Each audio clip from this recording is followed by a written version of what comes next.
ଆଜି ଆମ ଗାଁର ରଥଯାତ୍ରାର ପୁରା ଅନୁଭୂତି ଆପଣମାନଙ୍କୁ ଦେଖେଇବି। ଚାଲନ୍ତୁ ବ୍ଲଗ୍ ଆରମ୍ଭ କରିବା। ତ ସେଦିନ ସକାଳୁ ସକାଳୁ ଉଠି ମୁଁ ବ୍ରସ୍ କଲି, ତାପରେ ଆମ କୁଚୁ ଟିକେ ବସିଥିଲା ତାକୁ ଟିକେ କ୍ଲିପ୍ ନେଲି। ତାପରେ ଦେଖନ୍ତୁ ମୁଁ ଚା କରୁଛି।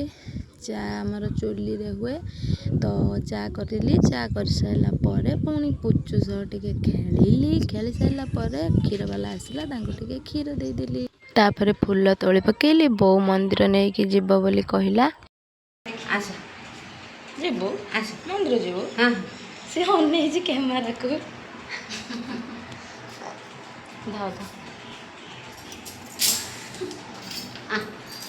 ତ ସେମାନେ ମନ୍ଦିର ପଳେଇଲେ, ମୁଁ ଟିକେ ପଳେଇ ଆସିଲି ଡାଳ ନେବା ପାଇଁ, କଳସ ବସେଇବି ବୋଲି।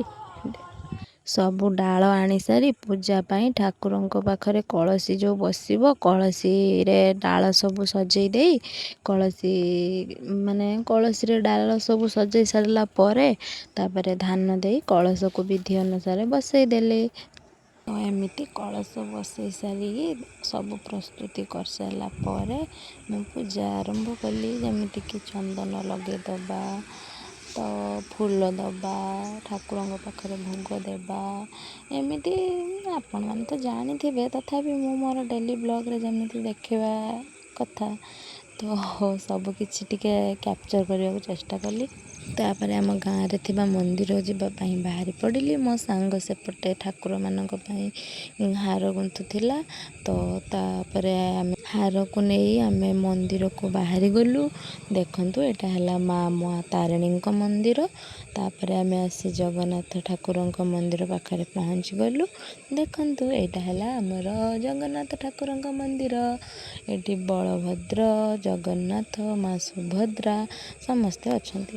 ଦେଖନ୍ତୁ ମୋତେ କେମିତି ଚନ୍ଦନ ଲଗାଉଛି, ଦେଖନ୍ତୁ ଭଲି ଟିକେ ଦେଖନ୍ତୁ, ଏ କି ଚନ୍ଦନ ଲଗା। ତାପରେ ଠାକୁରଙ୍କ ସହ ଗୋଟେ ଭିଡ଼ିଓ ନେଲି। ଦେଖନ୍ତୁ ଏଠି ଆମର ଡେକୋରେଟ୍ କରିଛନ୍ତି କେମିତି ଜଗନ୍ନାଥ ମନ୍ଦିରଙ୍କୁ। ତାପରେ ଦେଖନ୍ତୁ ଏଇଟା ହେଲା ଜଗନ୍ନାଥ ଠାକୁରଙ୍କର କିଛି କ୍ଲିପ୍ସ। ଏଇଟା ହେଲା ଆମର ରଥ। ତାପରେ ପ୍ରସାଦ ଦେଲେ, ପ୍ରସାଦ ଖାଇ ମାର୍କେଟ ରଥ ପାଖକୁ ଚାଲିଗଲୁ।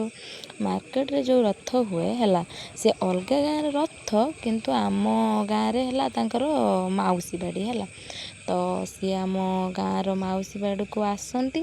ଆମେ ବି ଯାଉ ତାଙ୍କୁ ଆମେ ପୁରା ଲାଷ୍ଟ ପର୍ଯ୍ୟନ୍ତ ଯାଇପାରୁନା, ସେଥିପାଇଁ ଆମେ ଯାଇ ମାର୍କେଟ ଉପରୁ ଟାଣିକି ନେଇକି ଆସୁ ଆମ ମାଉସୀ ବାଡ଼ି ପାଖକୁ ନେଇକି ଆସି ସାରିଲା ପରେ ଦେଖନ୍ତୁ ଏଇଟା ହେଲା ମା ସୁଭଦ୍ରାଙ୍କର ରଥ।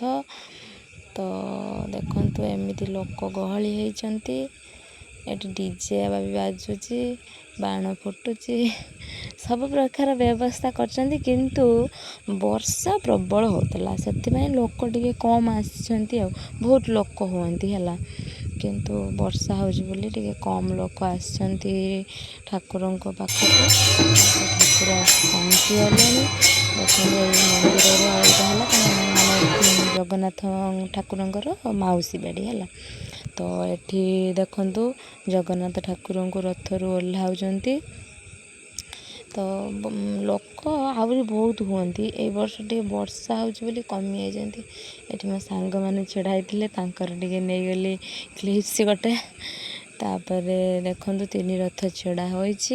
ଏଠି ବି ଭଜନ କୀର୍ତ୍ତନ ହେଉଛି। ଏଇଟା ହେଲା ଆମର ବାବା ଶ୍ୟାମ ସୁନ୍ଦରଙ୍କ ମନ୍ଦିର ହେଲା। ତ ଦେଖନ୍ତୁ ଆମେ ବି ବସିଛୁ, ଜଗନ୍ନାଥ ଠାକୁର ଓହ୍ଲେଇବେ। ଏବେ ଓହ୍ଲେଇଲେ ଠାକୁର। ଦେଖନ୍ତୁ ତାଙ୍କୁ ନେଇକି ଆସିବେ ଏବେ ଝୁଲେଇ ତାଙ୍କ ମାଉସୀ ଘରକୁ। ଦେଖନ୍ତୁ କେମିତି ଓହ୍ଲଉଛନ୍ତି ଠାକୁରଙ୍କୁ। ଆମେ ଜଗନ୍ନାଥଙ୍କ ରଥ ଟାଣିକି ଆସୁ ଏପଟରେ ବର୍ଷା ହେଉଛି ବୋଲି ଯେଉଁ ମା ସୁଭଦ୍ରାଙ୍କର, ବଳଭଦ୍ରଙ୍କର ରଥ ଆଗରେ ପଳେଇ ଆସିଥିଲା ନା, ତ ଆମେ ଆସିଲା ବେଳକୁ ତାଙ୍କୁ ନେଇଗଲେଣି ଘର ଭିତରକୁ। ଦେଖନ୍ତୁ ଏଠି ବିରାଜମାନ କରୁଛନ୍ତି। ତାପରେ ଆମେ ପ୍ରସାଦ ଟିକେ ଖାଇଦେଲୁ। ଦେଖନ୍ତୁ କେତେ ଲୋକ, ଏ ବର୍ଷା ହେଉଛି ବୋଲି ସବୁ ଛିଡ଼ା ହେଇକି ଖାଉଛନ୍ତି। ଏମିତି ସିଷ୍ଟମ୍ ହୁଏନି ତ କେବେ, ଏଇଥର ହେଇଛି। ଦେଖିବା ପାଇଁ ଧନ୍ୟବାଦ। ଜୟ ଜଗନ୍ନାଥ। ଲାଇକ୍, ସେୟାର, ସବସ୍କ୍ରାଇବ୍ କରନ୍ତୁ।